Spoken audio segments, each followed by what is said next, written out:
Today, we're diving into the incredibly chilling story of Gary Ridgway, better known as the Green River Killer.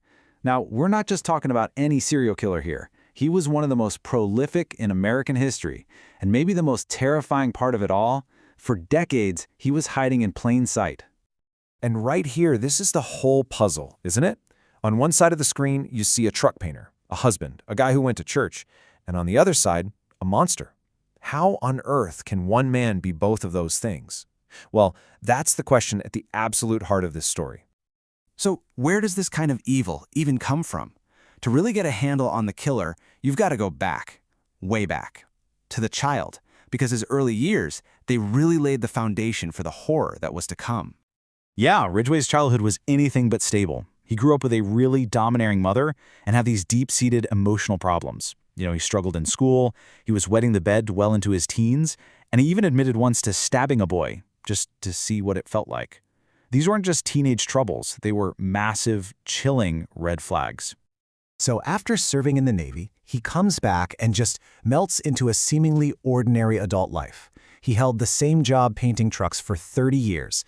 But underneath that surface of stability, total chaos. He was married 3 times, constantly torn between these strict religious beliefs he claimed to have and his incredibly dark, compulsive urges. And in the early 1980s, that internal darkness, well, it couldn't be contained anymore. It started to spill out into the world, kicking off a reign of terror that had absolutely devastating consequences. 1982.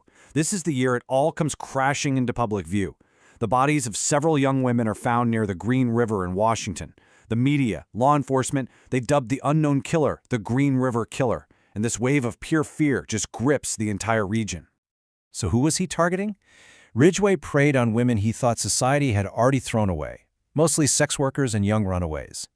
He chose them with this cold, terrifying calculation, believing not only that they were vulnerable, but that if they disappeared, no one would even notice. His method was just brutal. He mostly used ligature strangulation, and after he murdered them, he would dump their bodies in these remote, wooded areas. He would even return to the corpses later, a detail that just shows you how deeply depraved this man truly was. Okay, this brings us to what is, for me, the most baffling part of this entire case. For almost 2 decades, the body count is just climbing and climbing, the killer was a complete ghost to what was, at the time, the biggest murder investigation in U.S. history. It's the one question that just haunted investigators, the public, and of course the victims' families for years. How could one man commit so many murders and just get away with it? How did he stay so completely invisible for so long? Well, his strategy was like this chilling 3-part act. First, the normal guy facade. He was just your average, unremarkable Joe, invisible. Second, he was a master of deception. When police questioned him early on, he was so calm, so convincing. He actually passed a polygraph test back in '84. Psychopaths can often do that. They don't have the same physical stress response to lying. But the third part, and this is the most crucial, was exploitation. He literally weaponized society's indifference toward his victims. And don't just take my word for it. These are Ridgway's own words from his confession.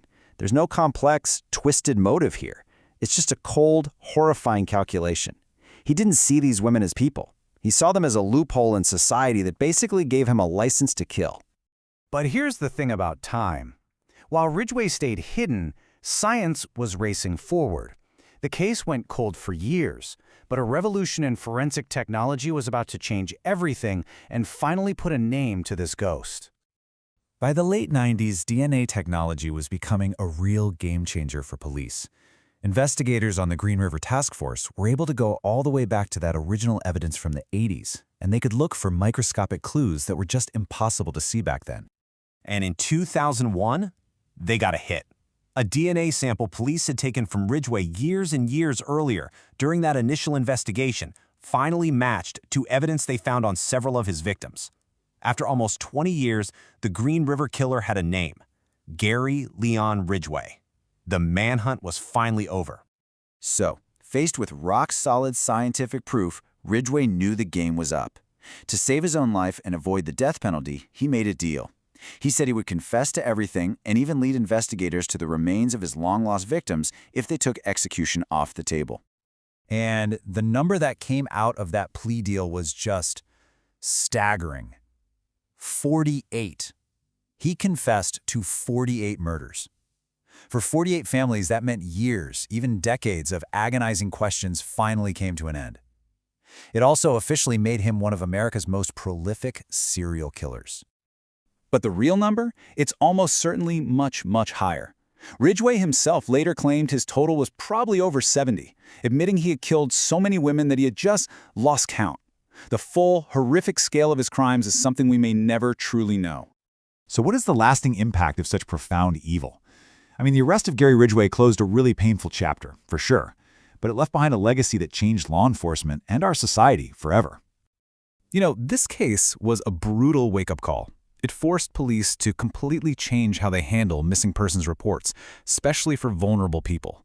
It shined this harsh, uncomfortable light on our own societal blind spots, and it absolutely cemented DNA's role in solving what seems unsolvable. As for Ridgway, he got 48 life sentences, ensuring he would never, ever harm another person again. And that really brings us full circle, back to where we started. The story of Gary Ridgway forces all of us to confront a really uncomfortable truth. He wasn't some monster hiding in the shadows like in a movie. He was a husband, a coworker, a neighbor. So the question that just lingers is, what does it truly mean when the face of pure evil is so devastatingly, so utterly ordinary?